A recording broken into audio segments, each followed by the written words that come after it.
I centri estivi nel Medio Friuli. L'azienda di servizi alla persona Daniele Moro si è fatta carico di offrire con orari diversi e tariffe agevolate servizi coordinati su delega dei singoli comuni del Medio Friuli per venire incontro alle esigenze dei genitori lavoratori e la necessaria continuità di formazione per i giovani tra i 6 e i 14 anni con centri estivi dissipati in tutto il territorio. Grazie agli accordi tra il presidente Andrea D'Antoni, il consorzio Vives, il sindaco del capoluogo Fabio Marchetti, con tutti gli altri sindaci del territorio, nessuno escluso, con grande flessibilità e disponibilità l'ASP Moro ha contribuito sia dal punto di vista gestionale sia economico, riuscendo ad appianare le differenze tariffarie, 27 euro settimanali pro bimbo per turno, uguale in tutto il Medio Friuli. Sono andato a Talmassons per la festa di chiusura del centro estivo dove ho incontrato il sindaco Piero Mauro Zanin.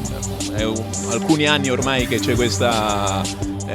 situazione di successo a Talmassons l'estate ragazzi, 120-130 ragazzi che per 4 settimane si trovano insieme agli animatori, che ne abbiamo 40-50 che si preparano durante tutto l'anno,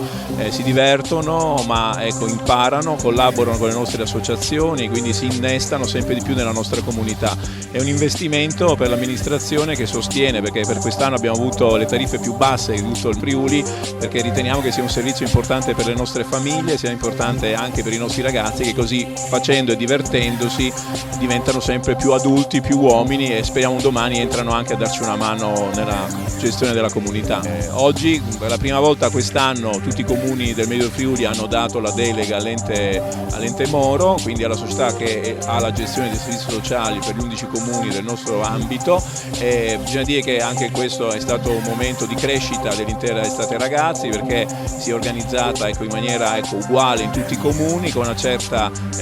professionalità. Un ringraziamento va al coordinatore Emanuele Bazzo, che è